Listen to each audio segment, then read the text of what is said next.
I'm 32, male, and I built my business from scratch. No shortcuts, no family money, just years of grinding. I started in a tiny garage with one barely functional laptop and a coffee maker that sounded like a dying animal.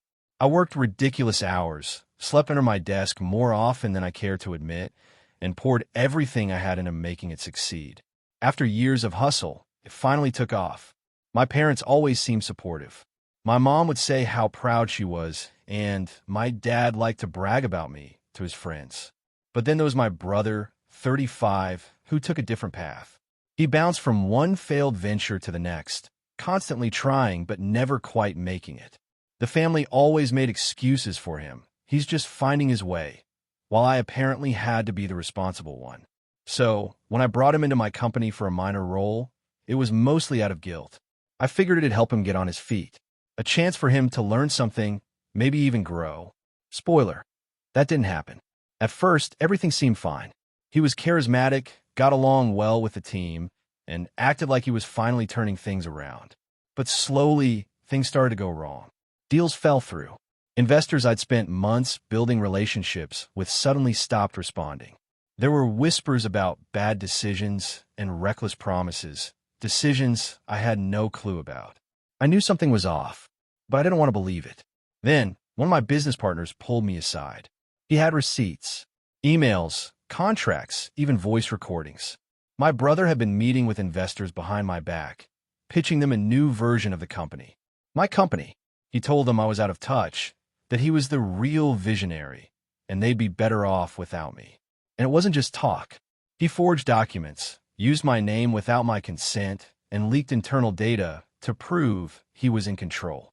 I sat there, staring at the evidence, and felt nothing. Not at first, just numb. When I confronted him, I expected at least some regret, maybe an apology. Instead, I got a smug grin. "It's just business," he said. "You'd have done the same." My parents were there, and of course, they jumped to his defense. "He made a mistake," my mom said. "But he's your brother. Family means forgiveness."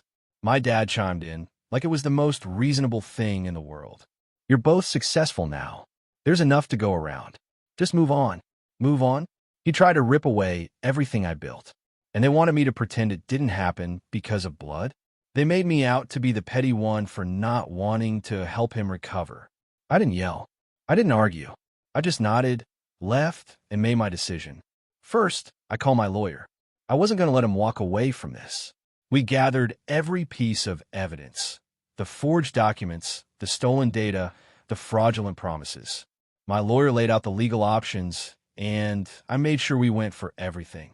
No empty threats. Real consequences. Then, I set up a meeting with the investors he'd been trying to swindle. Just me, my lawyer, and a mountain of evidence.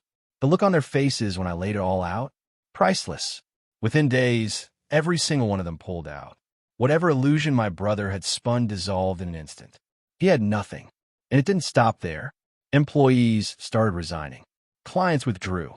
Every connection he thought he had abandoned him. His entire house of cards collapsed.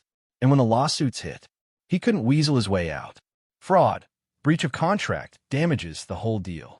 I thought maybe, just maybe, that would be the end of it. But then came the voicemails. 31 of them. The first few were angry. Threats. Blaming me for ruining his life. He said I was a coward for getting lawyers involved instead of handling it like family. By voicemail 12, the bravado was gone. They pulled out, man.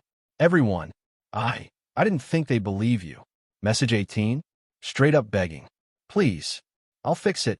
Just call them. Tell them I didn't mean it. And the last one, number 31, was nothing but sobbing. My parents begged me to step in. "He's your brother," my mom said. "He's lost everything. Don't you think that's enough?" Enough? He wasn't sorry. He was just sorry he got caught.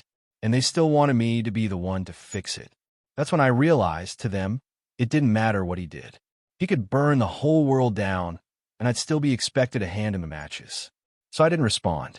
Not to him, not to the voicemails, not to the pleading texts from my parents. I let it all sit, and eventually the noise died down. My company? It's doing fine. I had to clean up the mess he left, but we recovered. The investors respected how I handled things. Some even doubled down on their support. It wasn't easy, but it was worth it. My brother, on the other hand, last I heard, he's drowning in legal fees and trying to stay afloat with some half-baked consulting gig. But that's not my problem. Family doesn't mean sacrificing yourself to protect someone who wouldn't hesitate to destroy you. It doesn't mean forgiving someone who isn't even sorry. Family should mean respect, accountability. And if they can't offer that, then walking away isn't a betrayal. It's self-respect. But hey, if you stuck around this long, maybe hit that subscribe button. You never know, I might have another family drama to share soon.